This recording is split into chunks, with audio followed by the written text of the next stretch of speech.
man kan sige, nu er vi jo gået fra at skifte fokus væk fra at have et blogunivers til at have et YouTube-univers, men med det her automation flow, så har vi faktisk kunne få lov til at bibeholde vores blogpost-univers, eller blog-univers samtidig.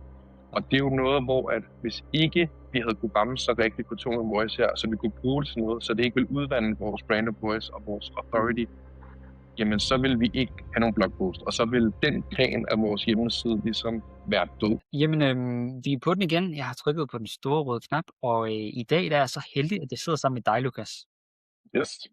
Head of Marketing ved Google Ads-bureauet Savvy Revenue. Og i dag der skal vi snakke om et af de mange og et af de store dilemmaer, der er i B2B-marketing. Aspektet i, at du på et eller andet tidspunkt gerne vil skalere din marketingindsats, men du har måske ikke tiden, ressourcerne, pengene, og så er der også noget kvalitet ved at smide en masse ressourcer efter den her opskalering, som spiller en rolle. Lukas, kan du ikke prøve ligesom at fortælle mig lidt om situationen i Savvy Revenue, og hvordan det ligesom står til der i forhold til, set med de briller på? Sagtens. Jamen altså, vi har, i Savvy Revenue har vi levet godt af en content first strategi i mange år. Vores mål er bare, at vi skal have så mange øjne på det som muligt. I takt med, at videoformatet er kommet mere og mere frem på de sociale medier og sådan noget, har vi set, at jamen, det er bare der, vores målgruppe også bevæger sig hen. Og det har så resulteret i, at vi i 2025 valgte at pivot hele vores content-strategi og gå væk fra skrevne artikler, som ellers var vores bread and butter, over til at gå foderen på YouTube nu. Så det med selve den her blog-artikel-idé er faktisk kommet på efterfølgende, fordi vi har kunnet se, okay, men nu laver vi de her videoer, vores hjemmeside ser, den bliver ikke rigtig opdateret, ligesom kun når vi laver nye cases, eller får nye medarbejdere, sådan nogle ting. Så hvad kan vi ligesom gøre for, at folk, der så lander på vores hjemmeside, også ser, at den også er opdateret, og der også bliver ved med at blive produceret ny viden, som ligger derinde.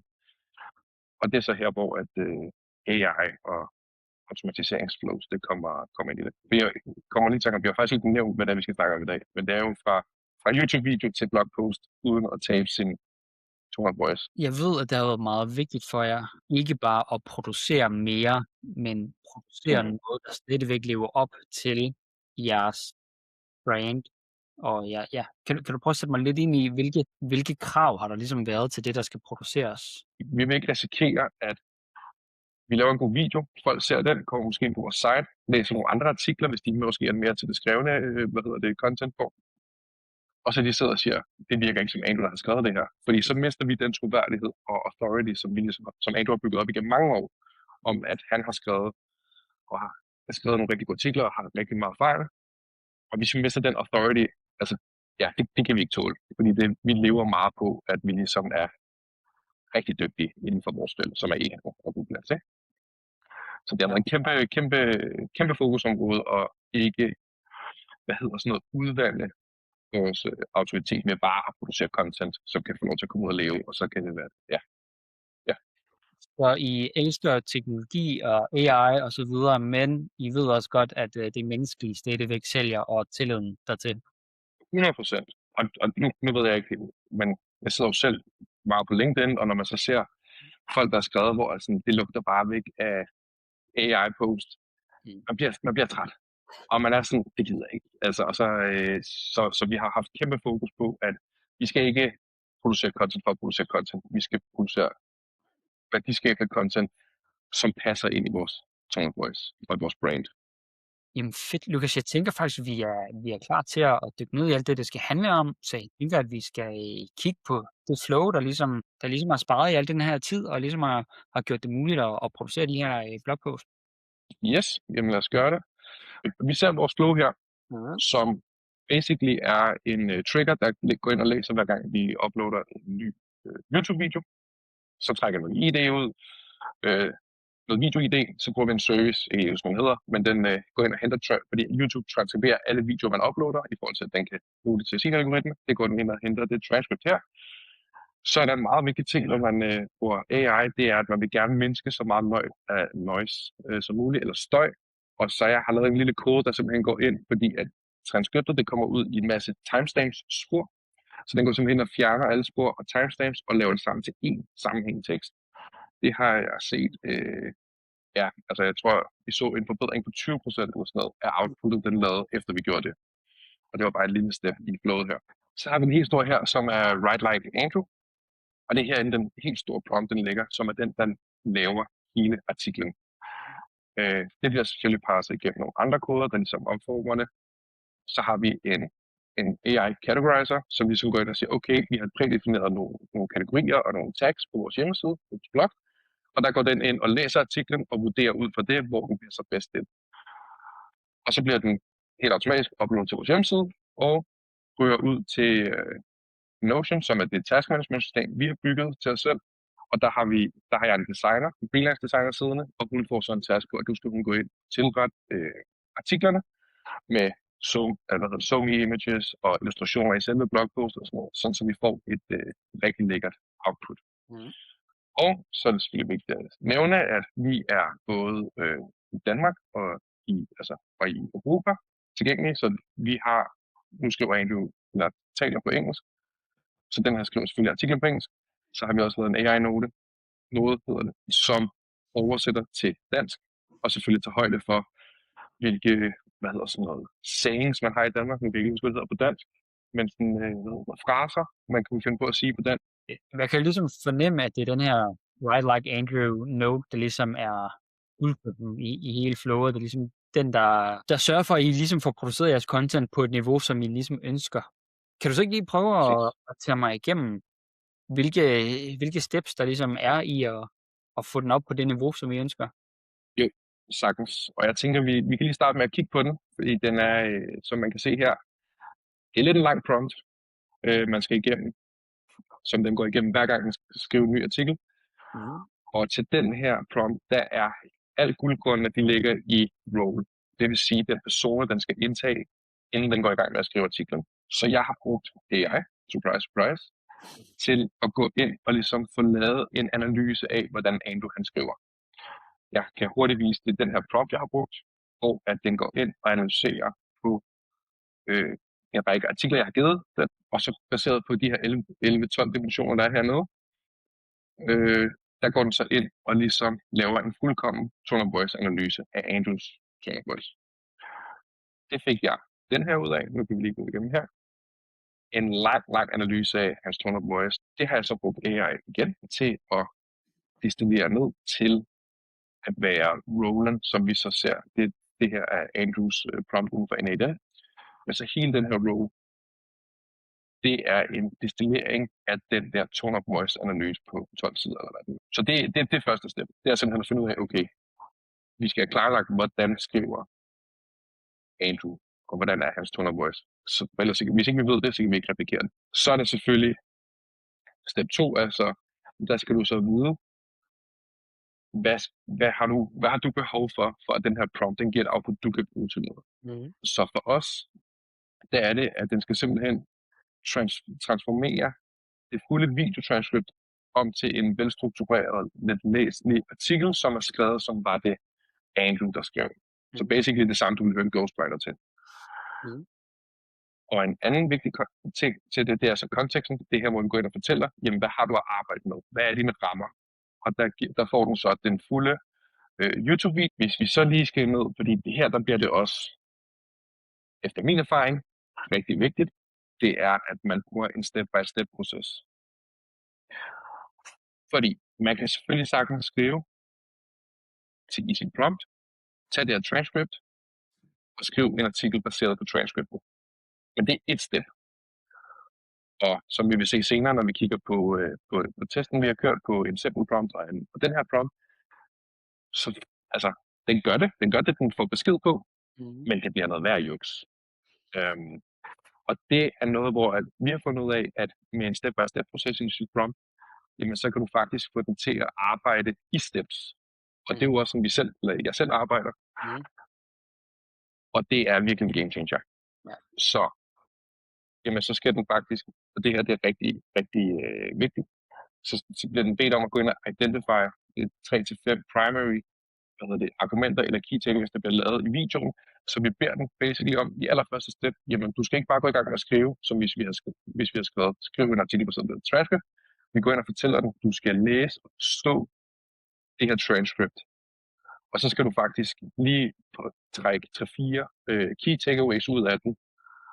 Og der har vi bare set, at jamen, det får den simpelthen til at forstå, hvad det er, den skriver meget bedre. Fedt. Så har vi jo rent faktisk fundamentet. Så jeg tænkte på, om vi skulle prøve at se det live, Ja. og gerne i en form for sammenligning.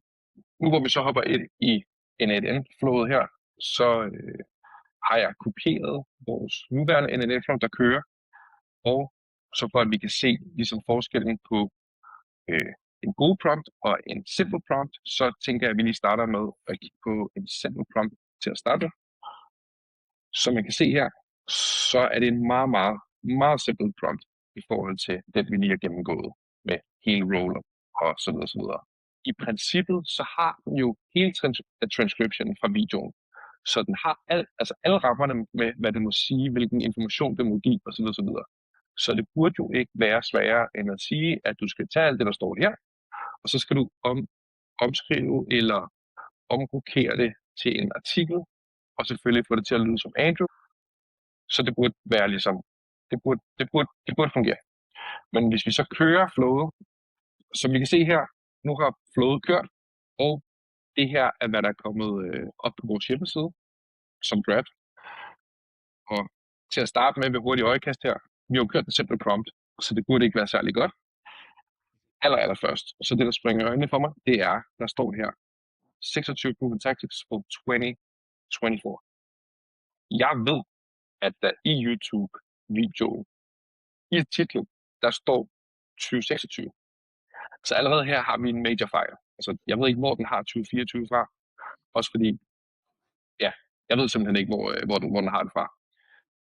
Så har jeg jo selvfølgelig også set YouTube-videoen, og kan også sige med det samme, at den her, det er rimelig meget, hvis ikke en til en, sådan han siger det. Mhm. Det vil sige, at den har ikke skrevet noget om, den har bare copy-pastet fra transcriptet ind. Og så kan man sige, jamen, altså det er jo Andrew, der sidder og siger det på video, så det burde jo være fint nok, og det vil der måske være nogen, der vil være tilfredse med, men Andrew fortæller anderledes, end han skriver. Der er masser af ting, der går tabt, når du går fra et videosegment, fra et videoformat til et tekstformat. Og det samme, hvis vi så kigger på introteksten her, most Google Ad checklists give you the same 5 tips you've heard 100 times. But to start doing it right, we're going to do things differently. Hvis vi så går herned, så er det faktisk en ting det samme, der står. Det giver heller ikke nogen mening, at vi skriver det samme 2 gange. Det er ikke en særlig fed oplevelse, som bruger at sidde og læse det på. Og hvis vi så kigger længere ned, jamen, så det er ikke fordi, den har gjort et horribelt arbejde. Nu har jeg ikke læst den, for vi selvfølgelig virkelig kørt testen. Jeg har ikke læst det helt igennem. Men man kan se, at det er meget punktopstillet. Og det vil sikkert også godt fungere. Men det er ikke sådan, at han skriver sine artikler. Han har ikke læst meget. Man kan godt se, at den bare har haft en eller anden opgave, den skulle løse, og så har kørt igennem. Lige præcis. Her også, ikke? For mig at se, jeg kan godt se, hvad han har gjort i video med her. Thinking PMax is a full funnel campaign. It's not. Der kan man godt lave en god levering på den på video, men på tekst, der fungerer det ikke. I hvert fald ikke på den måde, det er stillet op her. Så det er ligesom... Det er det, du har fået ud af et vagt prompt. Skal vi prøve at tage et kig på, hvordan det ser ud? Fordi så kørte vi jo, hvis vi lige hopper hurtigt over, det var ikke den her, tror jeg, så kørte vi med den lange prompt her. Den har vi kørt, og vi har selvfølgelig snydt lidt hjemmefra, så den har kørt. Og så kommer vi herover.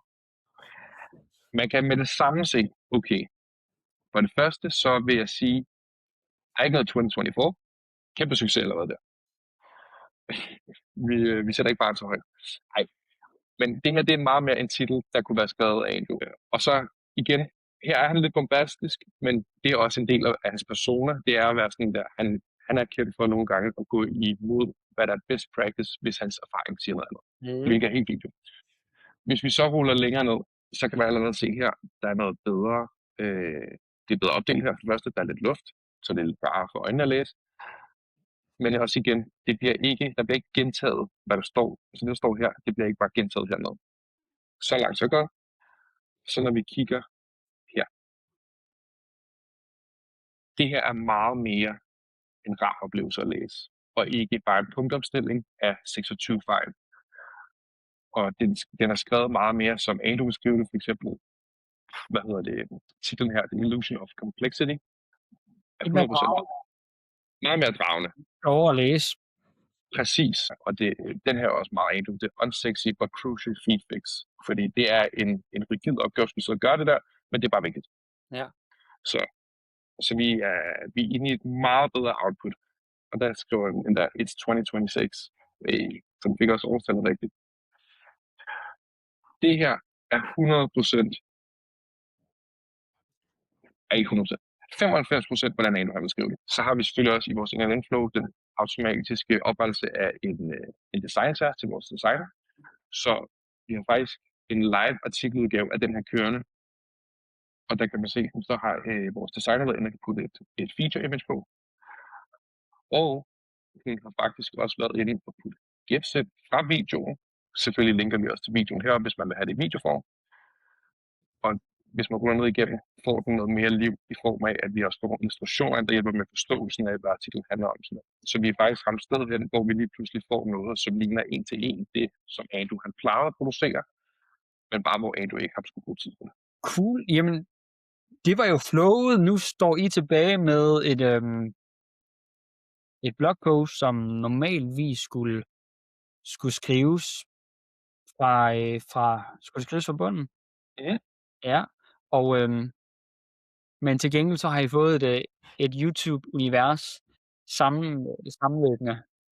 Ja, man kan sige, nu er vi jo gået fra at skifte fokus væk fra at have et blogunivers til at have et YouTube-univers, men med det her automation flow og den her måde at prompte på, så har vi faktisk kunne få lov til at bibeholde vores blogunivers samtidig.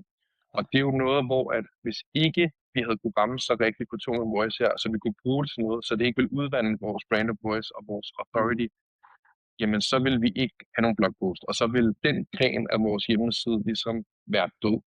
Ja. Så det er ikke fordi vi har jeg har ikke automatiseret noget, som vi gjorde i forvejen, hvor vi har sparet en masse tid. Jeg har fået mulighed for at putte noget ekstra på vores efforts, som er super værdifuldt for os.